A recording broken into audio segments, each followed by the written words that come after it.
Good evening, everyone. I'd like to, hello.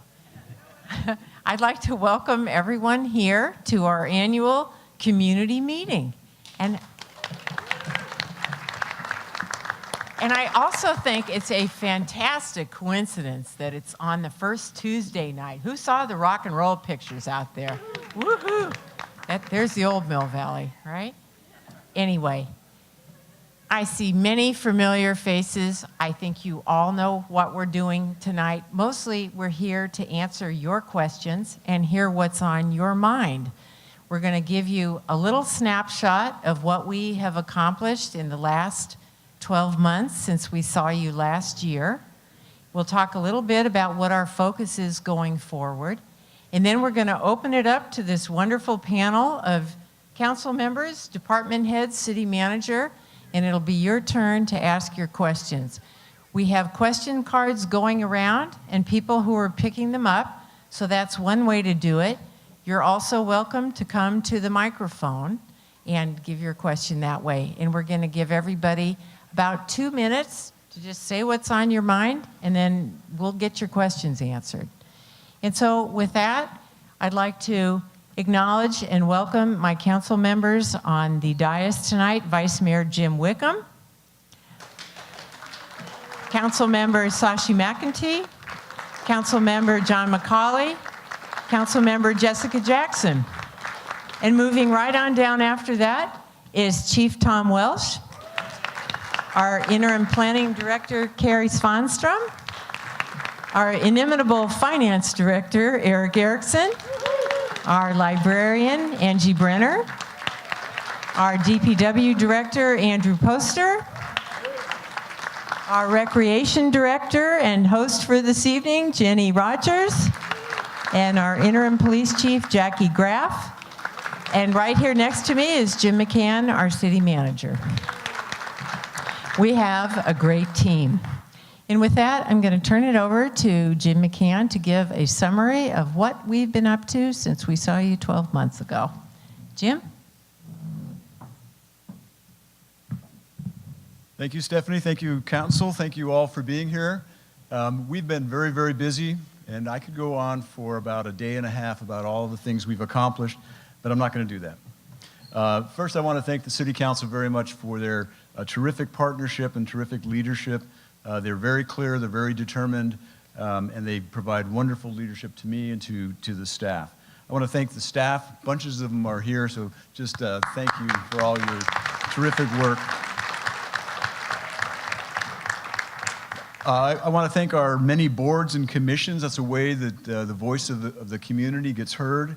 We have wonderful input and wonderful advice from folks on all of the different things we do. And then finally, I want to thank all of you in the community for your involvement, for your input on our many issues. We had a city council meeting last night, got done a little bit before 11 o'clock, and some of you were here, or not here, were there at that council meeting, but there's other meetings all the time, Parks and Recreation Commission meetings, Planning Commission meetings, and the community is very, very involved in Mill Valley, so I appreciate that very much, and we appreciate you being here tonight. While there are many, many things that have been accomplished and lots of successes, I'm not going to go through a long, long list. I want to touch on four things, four real areas of, I think, great progress and great success. At last year's community meeting, and I think perhaps the meeting before, and maybe even the one a year before that, we heard a lot of comments about traffic. Traffic. Congestion was killing us. Well, I can tell you that we haven't quite cured it, but we have made some improvement. You may have noticed a bit of a reduced travel time as you go around town. Sometimes there's a problem. We had a couple of problems last week. We haven't quite figured them out. We've believed that we had some issues that flowing over from Highway 101. But what we've done is we've paid a lot of attention to our infrastructure. We've made sure that our signals are synchronized. We've looked at those and re-looked at those to make them as efficient as possible. We funded a school bus program and partnered wonderfully with the County of Marin. Kate Sears is a wonderful partner for us, along with our school district. Those two things, just by themselves, have helped us to achieve or move toward a goal of improving the travel time. The travel times during the weekday have been reduced by 7% in overall travel time, and on weekends, remarkably, 30%. And that is an improvement for sure, and I think an answer to demands from the community that we have heard. Traffic, traffic, traffic, please address it. It's not cured, there's a bit more we can do, and we're working on that with our partners. The other big thing is infrastructure. So infrastructure repair, that's an area that occupies a ton of our time. If you had a chance to look at this graphic over here, I think that is cool as heck. That is a list of capital improvement projects. So things that are minor and things that aren't so minor. Those are projects that the City Council puts money together so that we can make improvements to sidewalks, to facilities, to roadways. One of them, you may have noticed, happened out on Miller Avenue last year. I'm just so darn proud of that. That's a project that was very complicated, required a lot of patience and cooperation from the community and from the business community. Andrew Poster, our Public Works Director over there, and his crew over here in Public Works land, delivered that project on time and under the budget.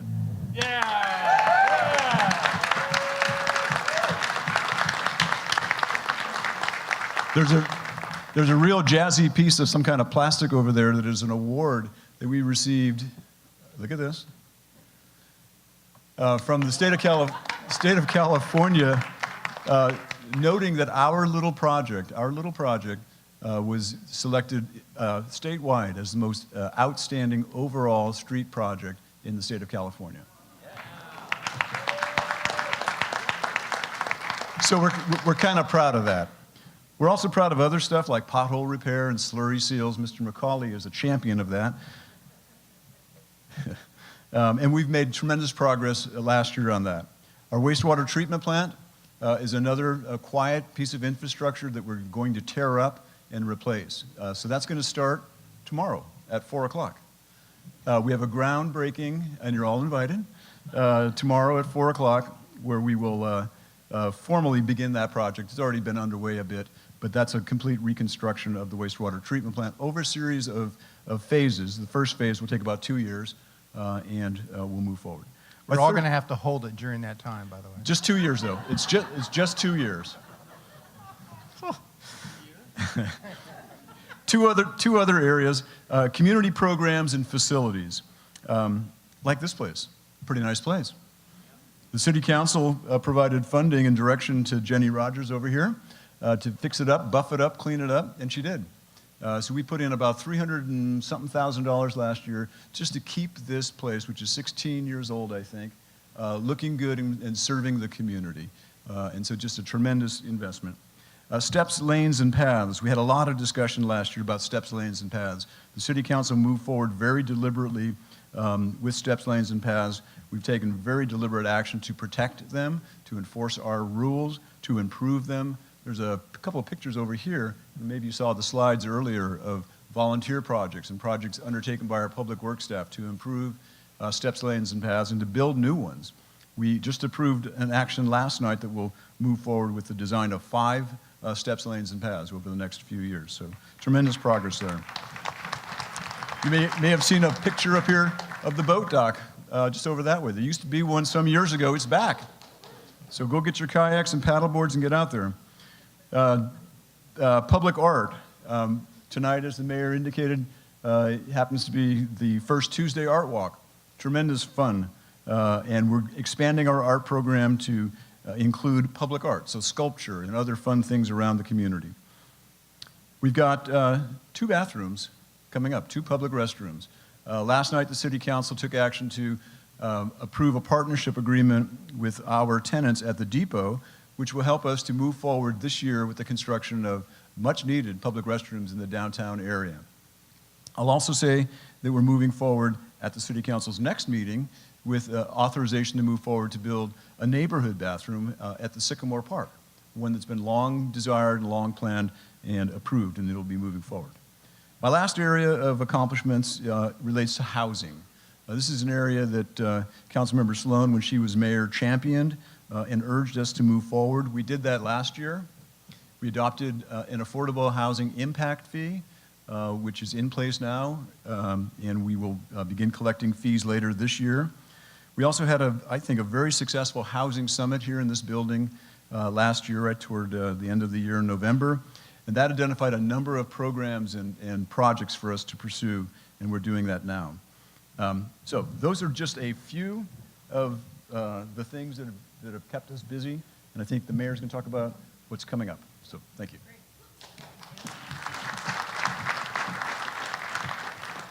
Yeah, just very quickly, and then we'll open to your questions. First of all, I neglected to announce and congratulate our council colleagues, Jessica and John, for 4 more years. They were reappointed to the City Council this year, and we are really glad to have them on the team. We have a great team going.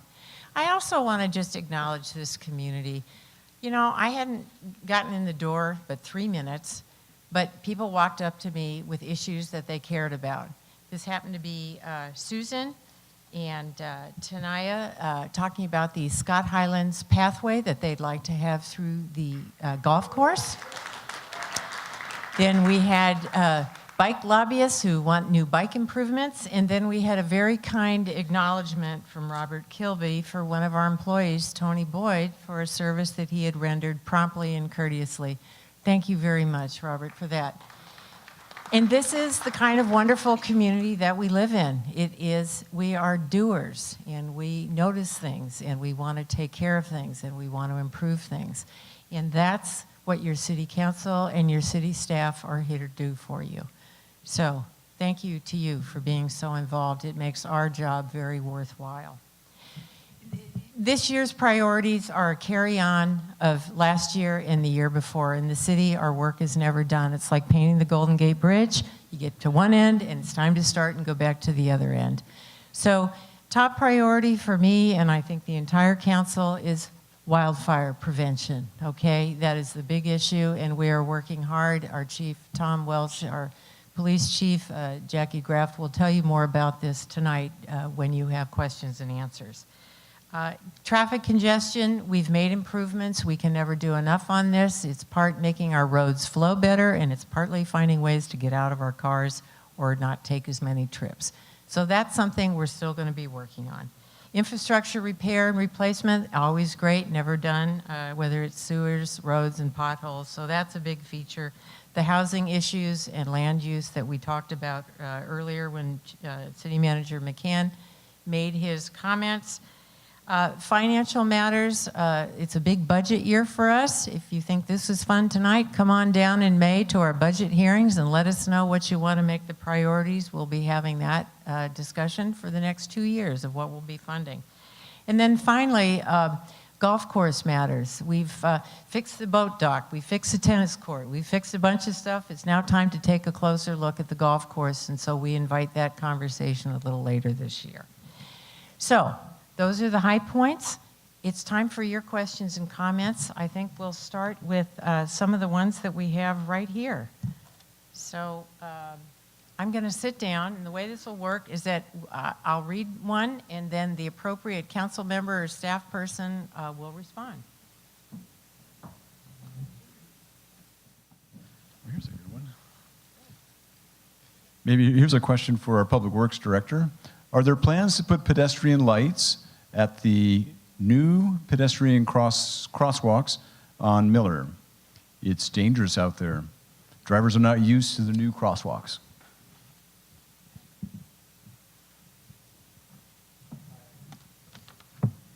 Hello.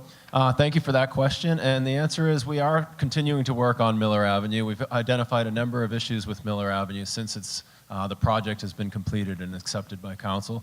So this year, through our budget process, we are tending to bring a few additional tweaks to Miller Ave, such as potentially improving some of the crosswalks. We've talked about some additional crosswalk flashing lights, similar to the ones that were already installed down at Almonte, and there's one at Evergreen as well. We're also talking about adjusting possibly some of the handicap parking spaces as well, and seeing what other improvements we can make with some of the trees and signage. So we are going to bring forward a kind of phase 2, if you will, project for City Council's consideration. Okay. Okay, we have a question about when will we get more electric car charging stations which are open to the public? And I'm glad this question came up. It's something I am personally working on here in Mill Valley and with the Transportation Authority of Marin that provides grants. It is a possibility to put downtown. I've also learned that we do not have enough going along up and down the 101 corridor in Marin, which makes places like our community center very desirable for our residents and for others traveling. And then there's always local businesses and shopping centers. So we will be working on that in the coming year and next year. Then there's a question about housing. What about the middle class in Mill Valley? Not the Section 8 subsidized housing folks, not the homeowners, but the middle class workforce who are renters. What are the options in the future that you see for them to be able to stay living in the community they serve?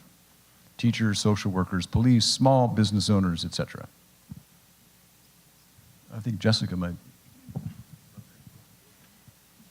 So the Mill Valley City Council has made it a priority, one of our priorities this year and last year and the years before, to really address the issue of affordable housing. And in that, of course, is our workforce. We've got about 91% of our current workforce is living out of the city. I think 33% of them were 25 miles or more away from our town. Obviously, this isn't just a huge burden on them, having to be on the road for hours each day. It also contributes to the traffic and the pollution.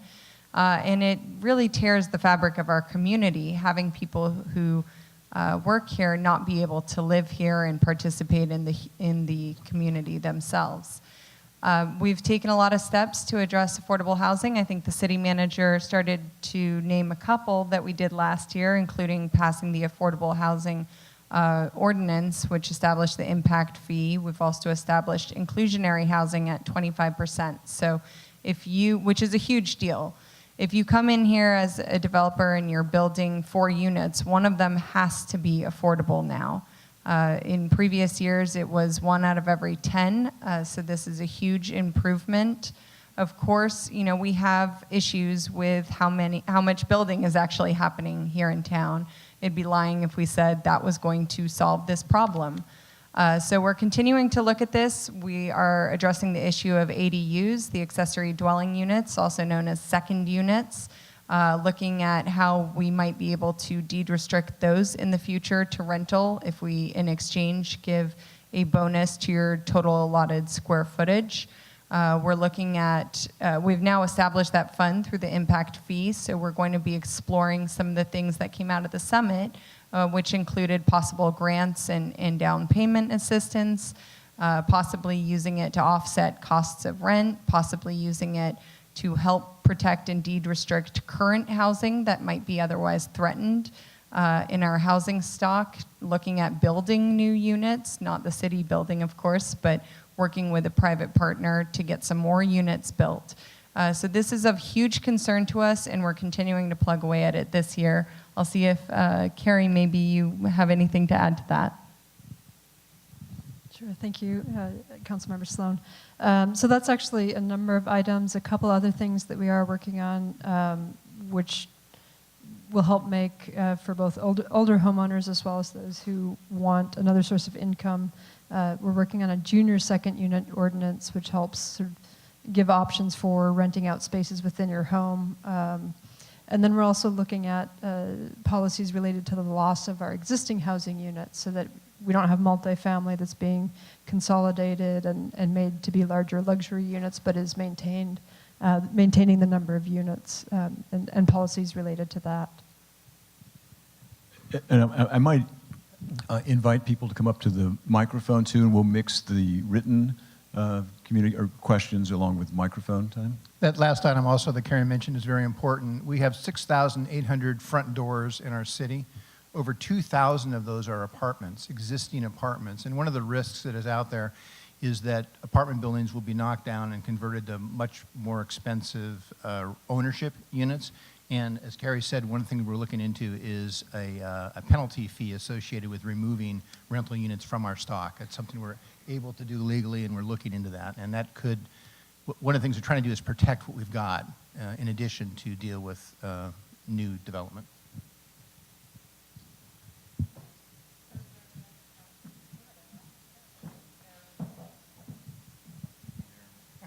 Come on in, Flora. I have two sons. Mike. Okay. Thank you. Basically, I have been in Mill Valley since 2000, and basically my sons. Oh, sorry. So basically, I've been in Mill Valley since probably 2000, and really? So basically, okay. So what I'm encouraging everybody to do is like this is a really difficult environment, Mill Valley, and what we need to do in this environment with our kids and grandkids is like give them the power, because this is a tough environment. I'm sorry to get teary-eyed. But basically, like, it's a really tough place to be here.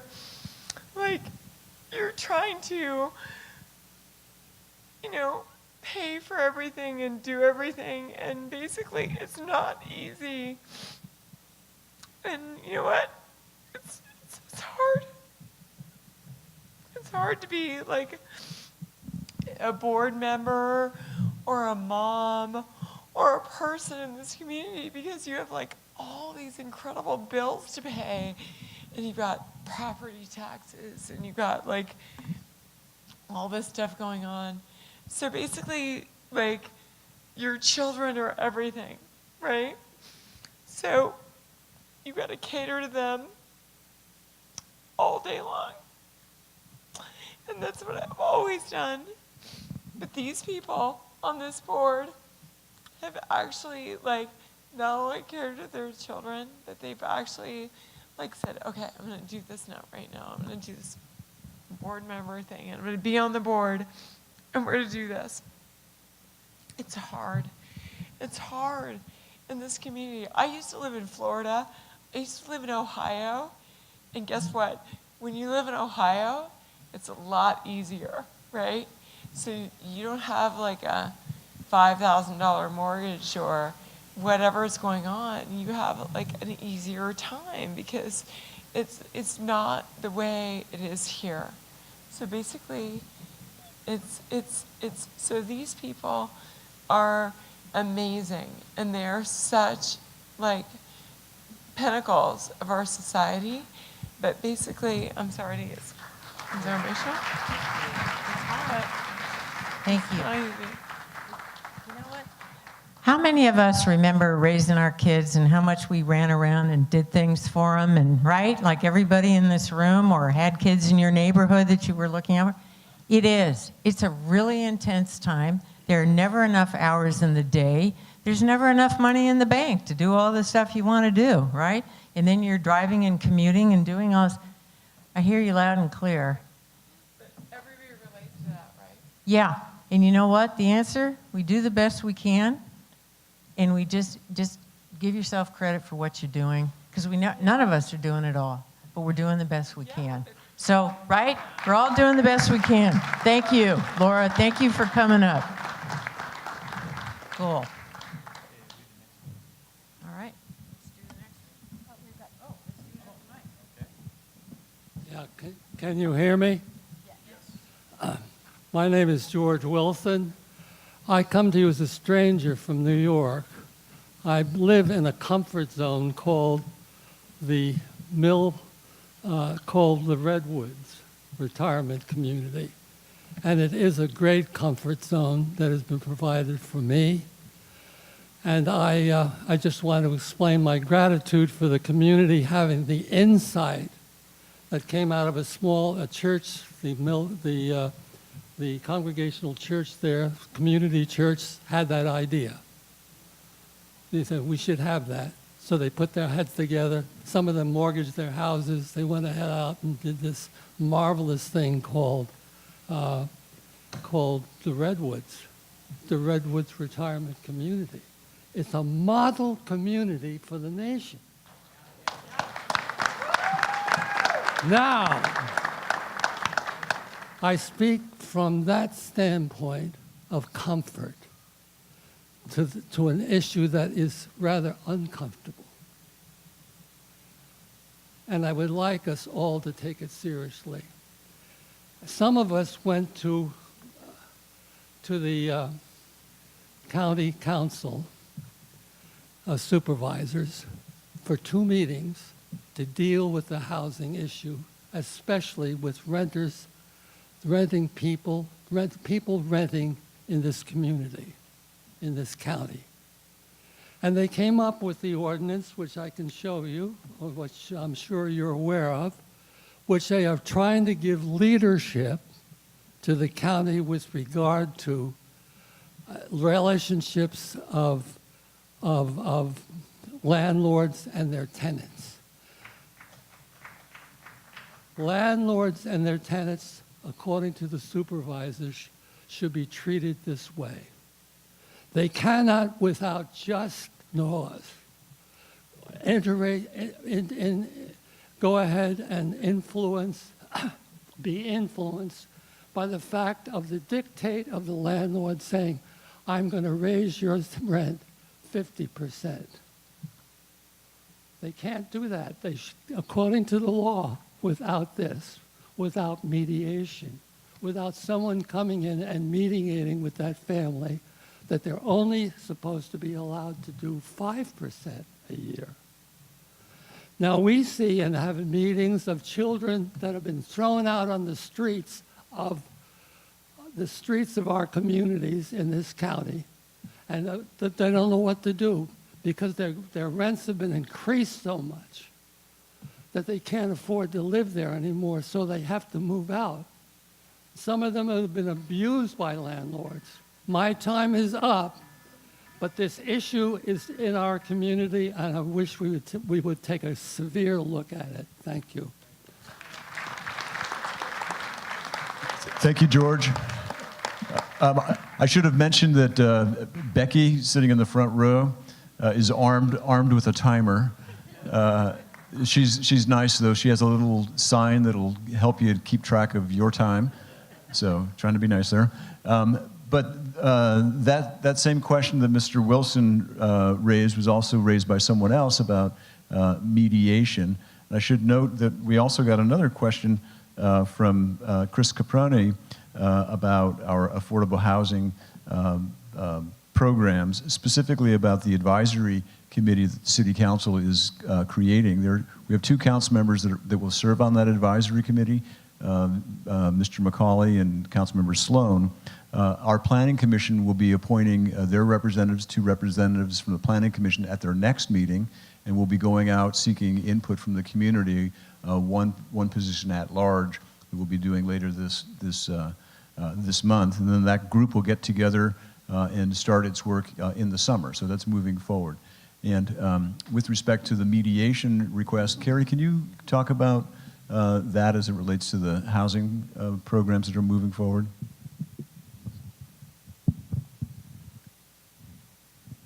Yeah, the city doesn't have mediation or regulations about rent control. Currently, we do often refer people to the county mediation. They do mediation for a variety of land use or sort of neighbor issues, including the tenant-landlord issues, and I anticipate that they'll actually have staff used to dealing with this type of thing, given the county's recent adoption of and discussions. All right, Mr. Burton at the podium. Thank you, Madam Mayor, and everybody here. Just a couple of preliminary comments. I'm pleased to hear that they're going to make improvements to the sewer treatment plant. I think we're all impressed with that because that will make the treatment of the effluent of the affluent more efficient. And it's one of our outhouse priorities. Regarding Miller Avenue, I just want to make a comment about some of the lights, Andrew. The one at the corner of Lagoma and Montford and Miller is out. There isn't even a light there. And then there's another one out. But if you're going to make improvements, it looks to me as if you come outbound on Miller, you go from Willow to Montford, there are no lights. And I don't understand why there are so many lights in the medium and so few on the sidewalks. That was just those comments about things that were raised earlier. The main reason I wanted to comment here is to repeat something that I mentioned last night. First of all, also about the Redwoods. I was on the council when the Redwoods was proposed, and there was a lot of comments about the fact that this was a terrible place for it because it was next to all these school students from the high school and the middle school, and what a terrible place to put a retirement home. And there were some of us on the council who I think had enough foresight to say that that's a ridiculous position, that this is the perfect place for it. And my mother-in-law happened to be one of the first people who was a resident there. And I think it's just been a wonderful asset for the community, and I'm pleased that I had some small hand in making that happen. Well,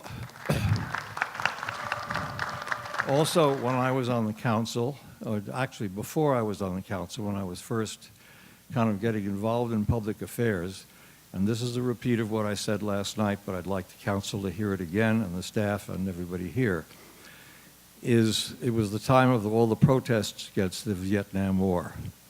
And there was a big controversy as to whether the city council should get involved, since it was really a national issue rather than a local issue. And was it appropriate for the city council to get involved in things of that nature? Ultimately, they decided it was, and they passed a resolution in opposition to the Vietnam War, and a lot of other city councils around the state and the country did the same. And I believe that it would be appropriate now, in terms of what's going on in terms of gun violence in this country and in our schools, that this city council took a similar stand. Imagine what would happen if every city council in this country took a stand against AR-15s and against other things that the NRA, which stands for Not Responsible Americans, that would be a wonderful thing to do.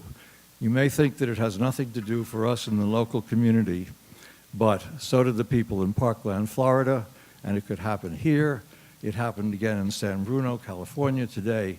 So I urge you, have the gonads to go out and take a stand against gun violence in this country, and request our legislators in Washington, D.C., and our president to take meaningful action against that. Thank you very much.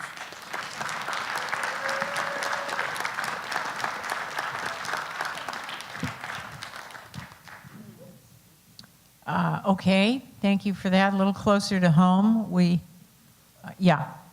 Oh, is Francis going to ask a question? All right, we'll wait for Francis. Hello, I'm Francis Kelly, and I think all of you know me. This may be my valedictory, but I want to be sure to thank everybody who has listened to me over the years. And my sidewalk on Hillarita is beautiful. My children came up to celebrate on St. Patrick's Day. We walked up and back and up and back and admired it. And the difficult corner was beautifully solved. So thank you for that. And over the years, I've taken great pride in keeping Mill Valley clean and beautiful. I love this town. I've lived here soon be 75 years. I came as a bride and still have the same telephone number.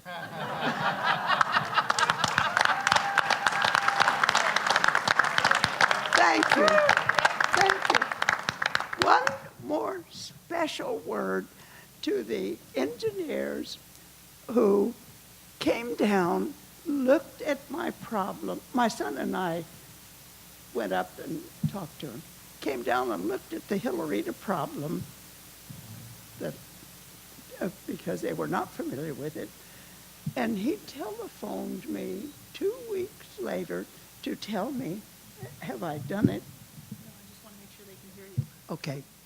He called me to tell me why they could not deal with the end of the street because of two historic houses on each side, and they had been there for years, and so, of course, all I want is to be able to walk safely and not be in the street. Of course, I won't do that much anymore, but I used to. Thank you. Thank you for all of the cooperation.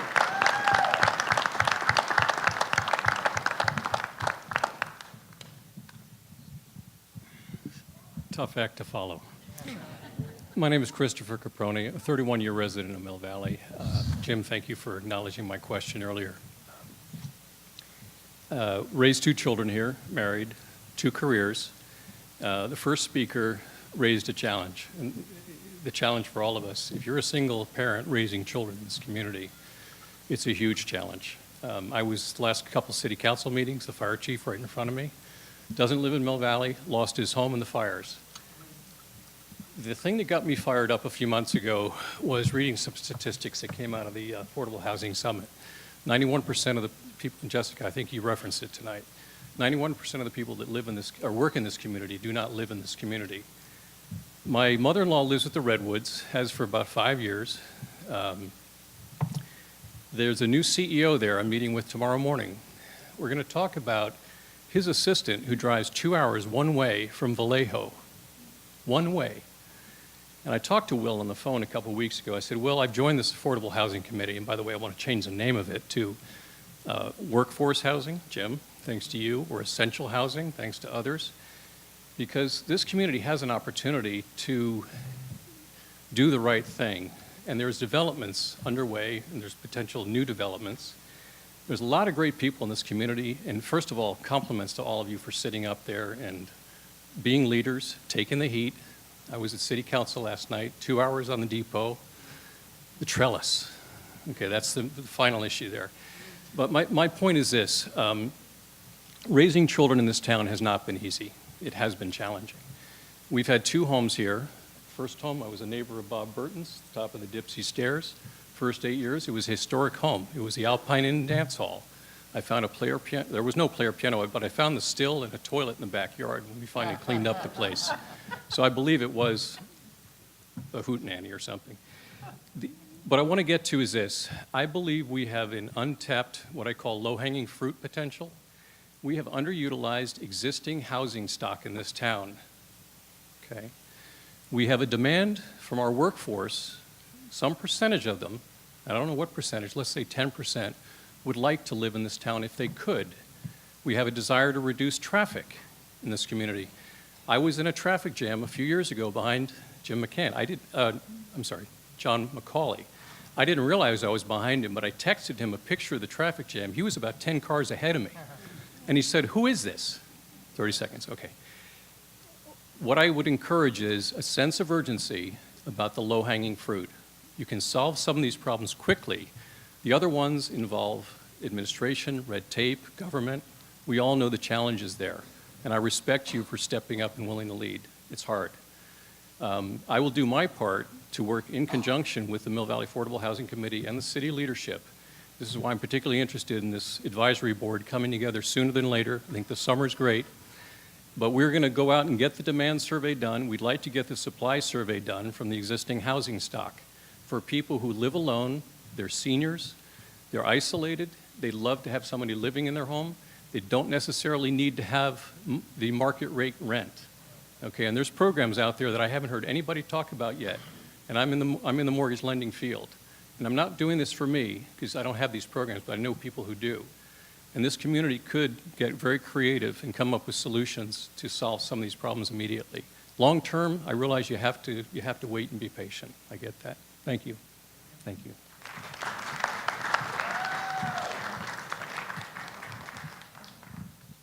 Okay, we're going to take a question from the card.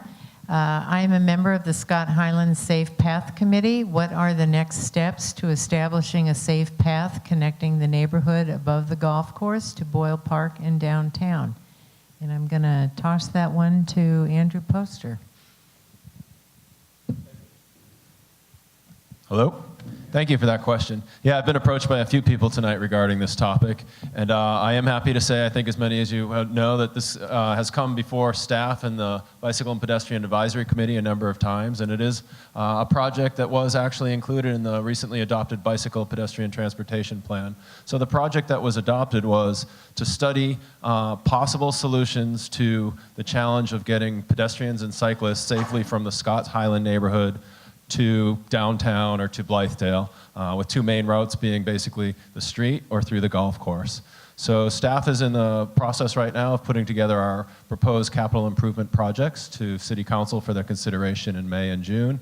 And one of the projects that we are looking to try to bring forward will be that study.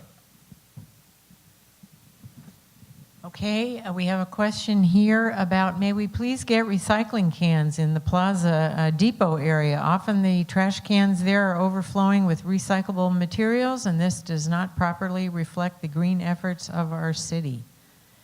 Sashi, do you want to take a stab at that? Yes, so I'm not sure about the mechanics of it, but I totally agree with that. We can all use more reusable items like this lovely Mill Valley bottle that you can purchase from the Chamber of Commerce, which I got from the Chamber there. But yeah, thank you. I think that is something that is really important to us. Another thing that we've heard from a lot of people is a concern about use of plastic straws in restaurants. And I know that's something that the Chamber is very interested in helping to facilitate as well. So things like this come to us often. It's not always going to be necessarily a government solution. Sometimes it's a partnership with the businesses in town, for example, with the plastic straws. On the specifics of the recycling can, maybe Mr. Poster can give some info on that.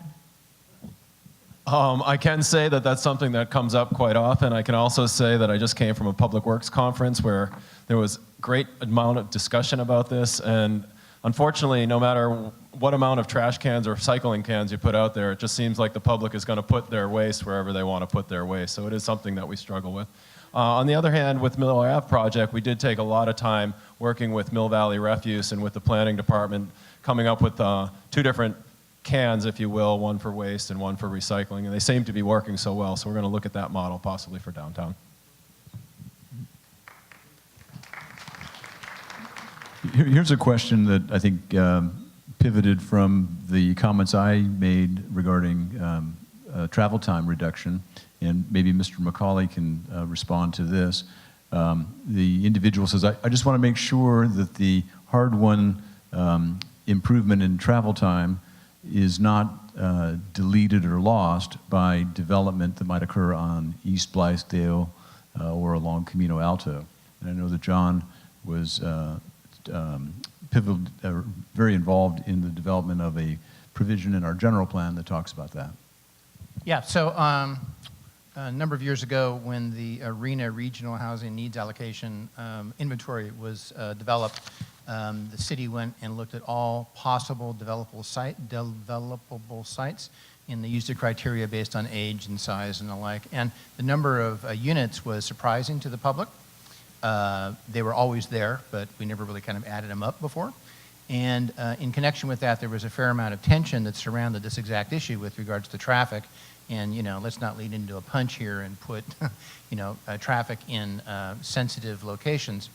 So the Planning Commission has a degree of discretion, but it's not that, it's foundationally based on the guidance which exists in our codes and in our general plan. So we made an addition to the general plan, which specifically isolated Lower Blythedale, as right over there basically, and then the more sensitive areas of Miller, which basically says if you're going to do a development in those areas, there's a much more intensive traffic study that you have to do. Instead of just looking at we'll be technical for a minute, instead of just looking at an intersection and grading it A through F for the whole intersections operation, the new requirement is that every single movement will be looked at. So, and it will be individually graded, and that information will be a factor in determining the city's acceptance of a development. So if you have a development that's on Blythedale or on Miller that has bad egress, in and out, and it's affecting traffic, there's now a tool that the Planning Commission can use in connection with their consideration of the amount of density in that particular location. So those rules were changed to consider that eventuality. We'll also tell you that, you know, on East Blythedale, a couple years ago, I talked about all the effort that the city was making with Caltrans and with our partner, Kate Sears, our supervisor, and with Belvedere and Tiburon and the like, and there's been a lot of progress with regards to the East Blythedale overpass. That is the key to the problem on Blythedale. And we had a wonderful thing happen last year. I'll just repeat if you haven't heard about this. We were lobbying as a city to do a study to support a plan that we had to make traffic operate better down there. Caltrans was so impressed with the approach we were taking, they said, forget the study, we will actually do the work. So before we were trying to do the study and didn't know where the money was going to come from, Caltrans has now stepped in. And the short answer is that they're going to make the northbound on-ramp a 2-lane on-ramp. And what that allows is the traffic on Redwood Frontage Road can move a lot faster, and that will allow more green east-west time, which will help move people out of the town. So that was a very good outcome, and I'm very thrilled that Caltrans was willing to do that for us. Terrific. And it's supposed to happen this summer, but we're going to keep an eye on it. Here's a question for our interim police chief and maybe for our former police captain, Vice Mayor. And it's about social media, and there frequently are reports or postings on social media about goings-on in town. Sometimes they are alarming, and there's some criticism that we receive for not responding quickly or not acknowledging what might be alleged. And so it's difficult for us to speak about an issue that may be a crime, that may be under investigation. And I was wondering, maybe, Jackie, if you could maybe talk to that point and talk about why we might be reluctant or why we might be silent for a period of time and what we're actually doing during that. And perhaps Mr. Wickham might add something too. Yes, social media, public information to the public. We don't want to violate anybody's First Amendment rights to speak or talk about anything they wish to. The problem is we get a lot of gossiping or talking behind the scenes, and the police department or other agencies can't comment on it because there's a due process. So the victim, the suspect, we have to put together an investigation. It doesn't happen overnight, and it can take days, weeks, months to actually put together a proper investigation to make sure that we are putting the information out correctly and providing the best case we can to the district attorney's office to be fair to the victim as well as a suspect. We don't want to put out information that is incorrect or violating somebody's civil rights about persons or names and that such. I can guarantee if there was a public crisis or an issue that we would think that the public needs to be notified of, we will put that out to the public, make sure that everybody is aware of it, and provide as much information as we can on it. Jim, did you want to comment? Oh, thank you, Jackie. My only comment on social media for you guys that have parents, how many of you guys have kids in this room right now? Okay, I've had 5. You know, when they came to texting, there was a little party down the street. Before you know it, instead of 10 kids, you have 150 showing up. So with social media, if you do hear a thing that's going on, like next door or through your kids' emails or whatever, don't be afraid to call the police department ahead of time and say, hey, I got word there's a big party going on down at this address. Because there's no problem for the police department to go down, make contact with that parent and say, hey, you know, we have rumors from social media that you, in fact, are going to be hosting a party. And on that same topic, we have an ordinance that all the cities adopted about 10 years ago on, you know, uncontrolled parties where a parent is allowed a teenager to be on site. And that person gets a citation for $750 to $1,500 for allowing a teenager, someone under 18, to host a party. So social media is involved in our intertwined in our community, and I think the police department does a great job monitoring it. They put out a lot of good information on Twitter and stuff, but also we rely on you guys to provide good information. Now I do monitor next door, and I call that the Gossip Mill Valley, but occasionally you do see some good information in there, and if you see something that you think is unusual, please let the police department know about it because they will check into it. So thank you, Jackie. And one last thing on that. When it comes to juveniles, as parents, as community members, if you do hear information, please pass it on, but understand that we may not be able to respond back on what we did, because if they're minors, they have rights, and they have privacy rights, and the family has privacy rights. So we take all calls very seriously, and we look into all matters, regardless how small they are. I just wanted everybody to be aware of that regarding juveniles. And one last thing here, Sashi just reminded me, on Nextdoor, because it's the way it's written up here, when the city does a broadcast on Nextdoor, we cannot monitor it because that's just the way it's set up. It's supposed to be for neighborhoods. So if you see something on Nextdoor that's unusual, please notify the police department or the city hall of what you're observing, because, or take a snapshot of it and send it to us so we know what's going on in the community. But we do monitor it. Most of us, a lot of times, I have one in Mill Valley here, so there's a lot of stuff that goes down on Nextdoor.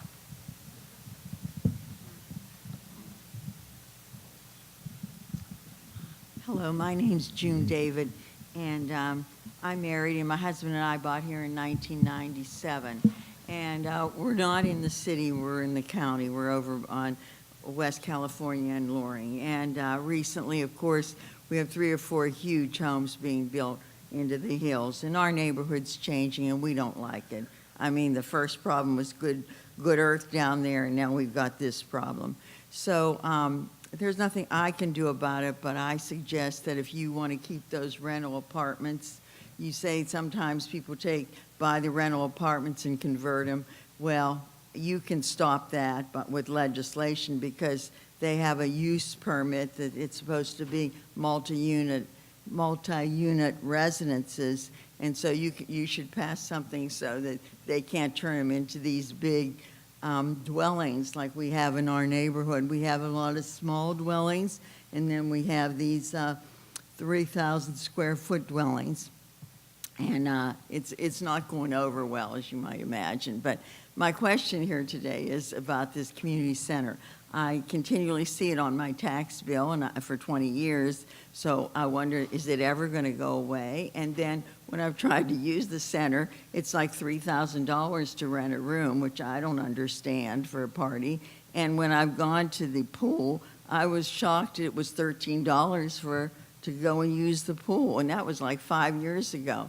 I mean, I go to the Marin Bay Club for $110 a month for a senior, and I have all the facilities, including free towels. So I don't understand why this is so expensive. Maybe you can explain that to me. And is it ever going to go off my tax bill? Jenny, you want to take a shot at that? Yeah, maybe Eric can speak to the tax bill part, because that's, I think, bond related. So there's absolutely nothing on the property tax bill for the community center. There is a parcel tax for the library, and there's a sewer service fee, but there is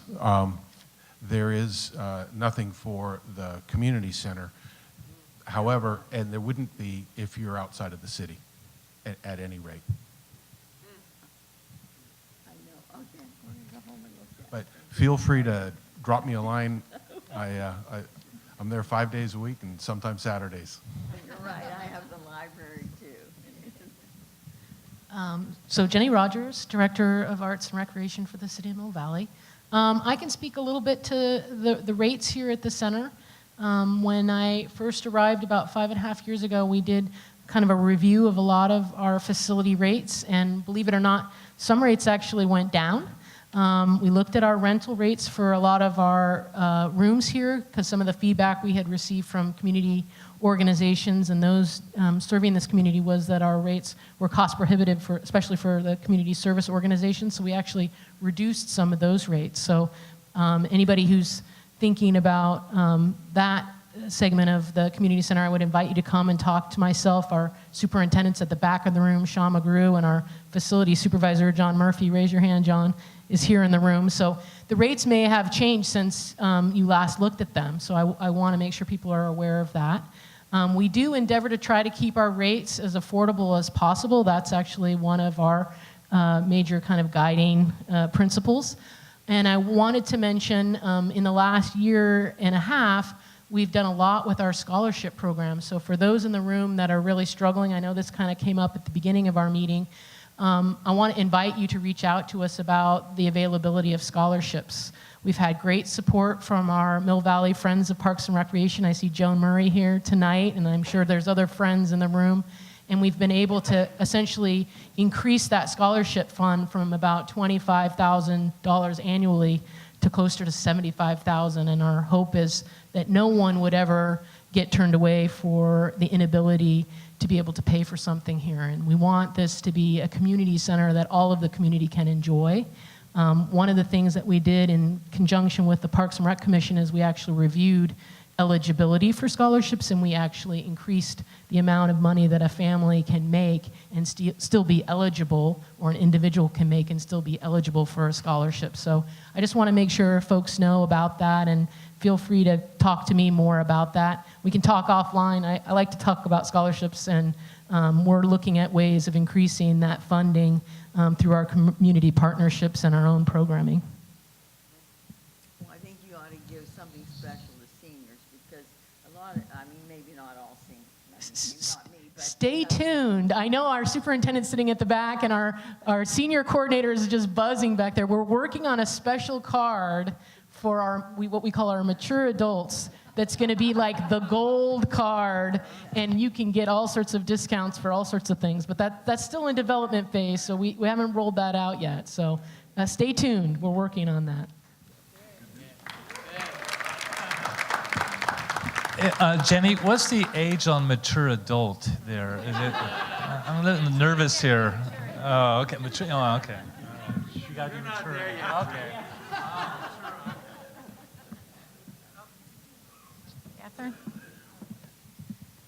Hi, this is my first town hall meeting. I'm a new resident as of October, so it's nice to be here. I was just wondering about the question about littering and also about traffic. What kind of job creation could we maybe create there instead of taking government money to fund more road expansions or new lights or anything like that? Could we have crossing guards at certain intersections without lights? And could we have maybe a cleanup team, maybe community volunteers or something like that? Wonderful question. I'm going to ask Joan Murray to please come to the microphone and talk about Clean Mill Valley.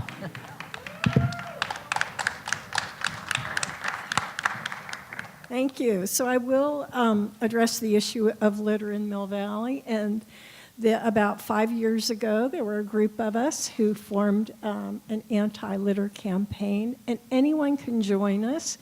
If you go to cleanmv.org, you'll find all kinds of information. We're expanding. I see Maureen here, Maureen Parton from Supervisor Sears' office. We work with her. We are working on a Clean Marin campaign.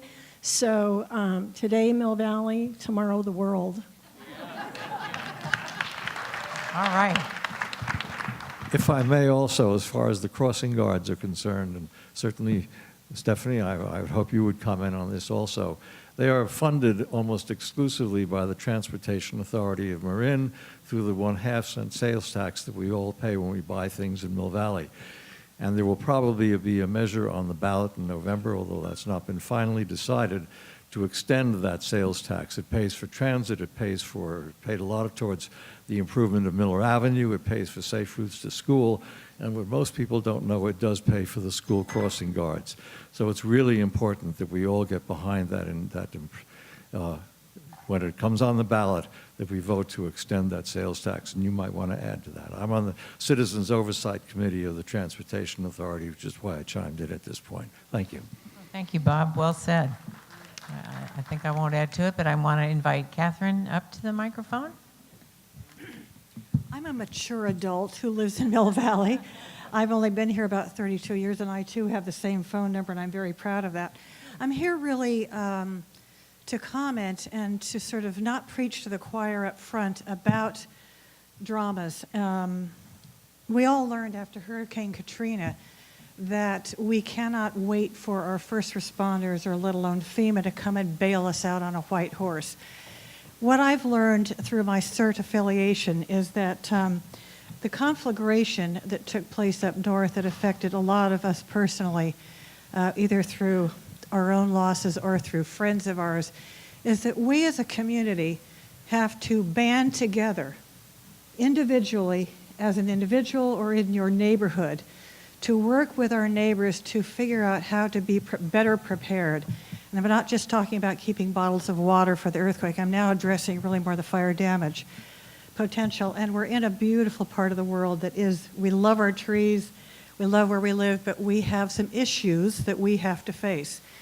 There are so many solutions. There's so many ways to do this. And what I'm really here is wearing my CERT hat. I don't have my CERT vest on, but to encourage everybody in this room, in your neighborhood, in your house, to go to the neighborhood meetings that these fine people up here have put together to talk about how do we do this? What can we do as individuals and communities? I attended the first one at Old Mill School. It was riveting, sadly and for some, but riveting and very, very educational, but not depressing. It was very, very positive. So each of you, please take a look at your calendars. The next neighborhood meeting is going to be tomorrow at Ed McGuire, and they're not neighborhood specific. So just because you don't live near Ed McGuire doesn't mean that it's going to be inappropriate. Please plan to go. The next one that I've got on my calendar is going to be April 19th, right here in this very room. It's a multimedia event, multiple speakers. It's very engaging and interesting. Another one will be on Tuesday, October 24th. You're writing this all down, I hope, at the Outdoor Art Club. And what a great opportunity to see the Outdoor Art Club if you haven't been there. Another way that you can get involved in our community is to join CERT. Do any of you know what CERT stands for? Community Emergency Response Team. We are trained. I know how to lift a concrete block now. Who would have thought that this mature adult could do something like that? But CERT is such an important part of what we do in this community. So take possession, take ownership of being better prepared, and come meet Tom Welch and the boys and girls and learn more about how we can better do that. Thank you, all of you, for what you do. Catherine, thank you for that, and I want to invite our Chief Tom Welch to talk about some of the other initiatives that he and the city are undertaking this year to make us more prepared for wildfires. Thank you for that, Catherine. I'm not sure how much I owe you, but you are right on. There are a number of initiatives, and the community meetings are really to do a couple things: provide information to you about what we learned up at in Sonoma County, but to also follow in on the leadership of our mayor as far as getting out and getting organized in the communities with two basic lessons that I'll give you. One is that neighbors have to be willing to help neighbors during an incident. I'm talking any kind of disaster. Otherwise, things go wrong. So we have to have that. So you have to know your neighbors. You don't have to like them, but you have to know them. And then two, really, is to deal with the evacuation question and really knowing two routes from your home and having two modes. So those are the two main lessons among a bevy of other things that you'll learn at the community meetings. So we invite you all to come down for those neighborhood meetings. Following the fires in Sonoma County, we learned a number of things, but we've landed on 6 initiatives here that we're working on. And one was seen by the City Council last night, and that's about hardening your structure. So building in ignition-resistant features to your structure, to your home, to your building. And so that's going through an ordinance revamp right now, and hopefully we'll be ready for prime time come May sometime. We're also looking at enhancing our vegetation management program. We do it on a macro level where we are managing the vegetation that surrounds the community, building a moat, if you will, to protect the community. So that's on the ridge tops, Corte Madera, Blythedale Ridge, up by Double Bow Knot in those areas, all the way down to the micro level, which is we want to manage and regulate some of the vegetation that's around your home. Some of the problem ones, and there's really 4 that we're focused in on. That's the bamboo, the acacia, the cypress, and the juniper. Thank you. Yeah, great. So we have vegetation wide and vegetation at the micro level. And then we're really working on access and improvements, or access improvements, so that it's easier for you to drive your car every day, but it makes it a lot easier for a fire engine to respond up into the canyon, up into the hills. So there are about 4 or 5 access projects we're doing where we're going to improve the roads. We also want to cut the vegetation back even further on your roads. So we're looking at those types of things, and we want feedback from you regarding these things. Education is a huge component of what we're up to, and so we want to provide the most up-to-date education for you so that you can take the responsibility at your home to protect yourself and prepare yourself. So, and then the final thing is training. The city staffs an emergency operations center that will be used to support emergency operations in the field should something go wrong. And so there's some additional training to do with that. The final thing is in notification. We're looking, we have sirens. Has anybody heard the sirens? Yeah, all right, you should be hearing them. We're looking at technological advances in those sirens to maybe not only notify you, which is when you're notified, you should gather more information, but maybe also instruct you. And so there's neat technologies out there that we're evaluating right now to see if we can improve our overall response in evacuation. That's all I have. I just want to add, thank you so much, Tom. And Tom has been able to inject a great deal of personal passion into this from his own personal experience. So I hope that you can attend one of the neighborhood meetings. I wanted to recognize the Scott Highlands neighborhood and Shelter Ridge Homeowners Association for being two of the first Firewise communities. Actually now it's called Firewise sites.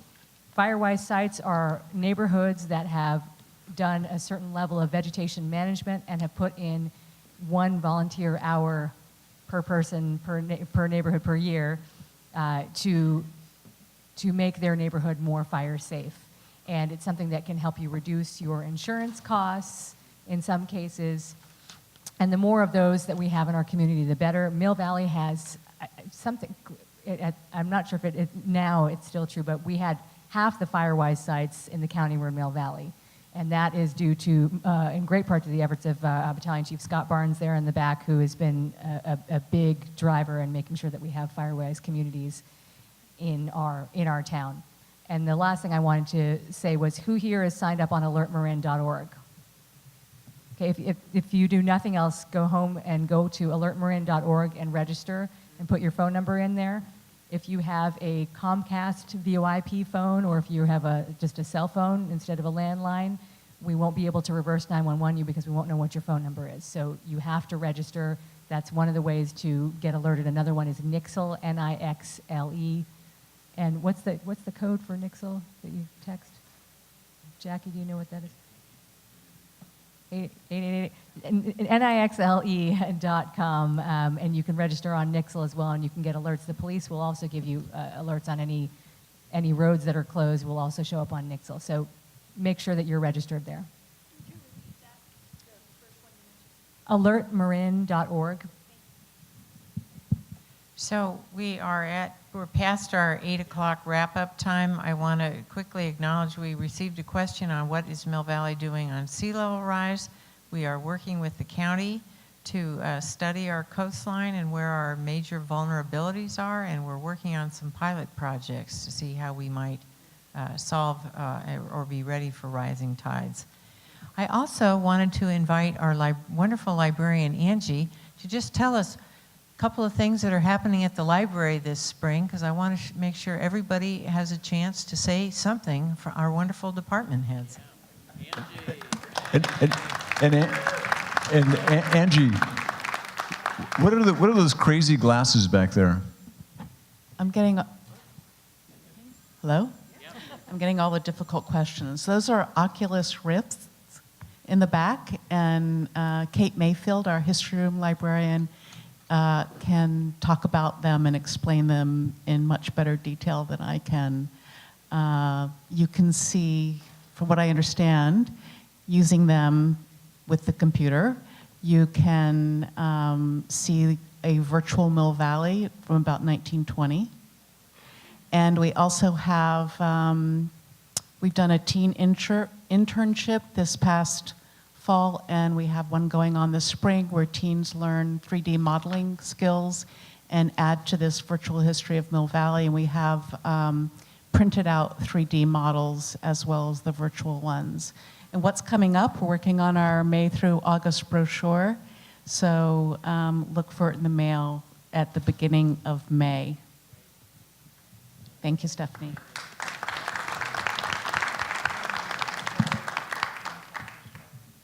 Okay. Just want to make sure everybody picks up something on the way out, like maybe some donut holes over there. But on the way out, there's some sign-up forms for many of the pieces of information that we provide. So our electronic newsletters, the MV Alert, and some of the things that Sashi talked about. So please take advantage of that. I bet that Lynn Walsh has a handful of them back in the back. And then I also want to acknowledge Joan Murray, who has a question. But before that, I want to say thank you to Sean Mooney over there. Sean took the principal responsibility for organizing this event today, so a lot of work went into that, so thank you very much, Sean. I also want to thank all the staff for coming tonight, both the department heads and everybody who's here.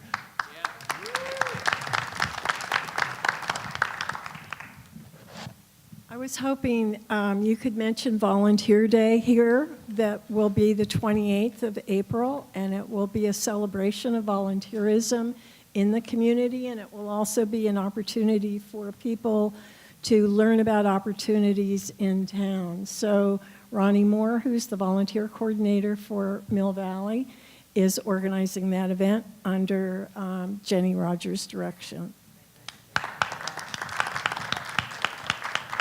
Thank you, everyone, for coming. We'll see you here next year.